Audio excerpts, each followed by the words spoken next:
gabadh muslimada Soomaali ah oo Congress-ka Mareykanka ku jirta ayaa kelimo sax ah ku hadashay Israa'iil oo xadgudubka la arko wada sida ay Mareykanka dhaqaalihiisa uga faa'iideysanaysay hal taqriida yar ka qortay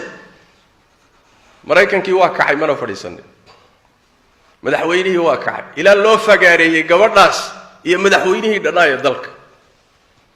labadii xisbiba waa kaceen wadanka ka tirsan jiray dimuqraadiga iyo jamhuurigiiba waa kaceen gabadha yarta la dagaalamaya xaqiiqay sheegtay markaas waxa la leeyahay hal iscasisho hal eriyo leesh boqolaal madow markii la laayana macna male masaajida muslimiinta marka la galana macna male madaxu ka jiray wax ka soo qaad male risaaladaasi waxay ku socotaa qaar badan oo inaga mid ah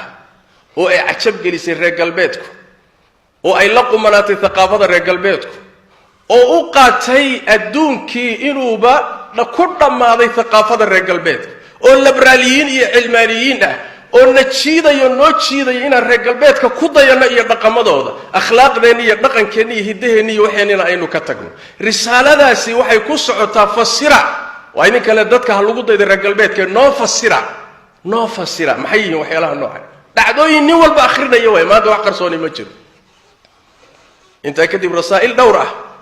ayaan doonayaa inaan muslimiinta u gudbino khaasatan muslimiinta aqaliyadka laga tiro badan yahay dhulalka gaalada ku nool qodobka koobaadi waxa weeye risaalada koobaadi waxa weeyaan diintiina ku sugnaada aqeedadiina ku sabra wixii dhacaya ha dhaco hal idinku dilo laana wala wada dhiman geeridu waa xaq laakiin inaad tawxiid ku dhimato iyo inaad gaalnimo ku dhimato farqigu intaas waa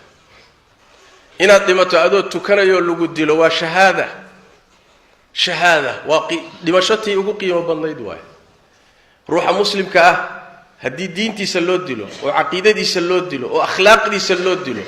xataa gogashiisa iyo gurigiisaba ha lagu dilay waa shahiid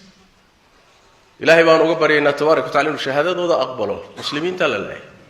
nabigeena salawaatu rabbi wa salaamu alayhi waxa ka sugan isaga iyo saaxiibkii Abu Bakar iyo Umar iyo Uthman baa waxay fuuleen buurta Uhud ayagoo buurta korkeeda saaran ayay buurtii dhaqdhaqaaqday way gilgilatay way ruuxatay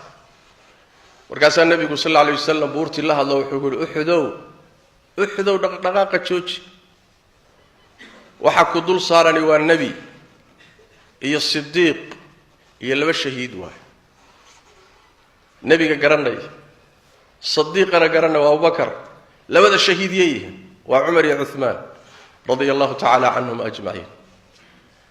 عمر وحال لقد لي مقالة مدينة أساقو جورا فرين دقال لقمد لين أساقو مسلمين تتوچين يا مساجد كالنبي صلى الله عليه وسلم بار لداوعي كذبنا السداسو كل انتي رضي الله تعالى عنه وأرضاه ومع ذلك النبي قحوق مرخاتك عينه الشهيدية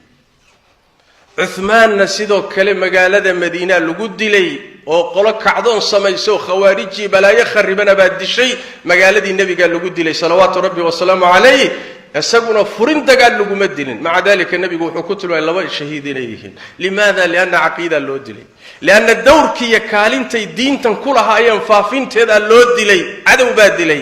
ما دام الروح الدين تسلود لي مسلم كهو شهيد حتى مساجد هاللقد له كوشي سهاللقد له بناك هاللقد له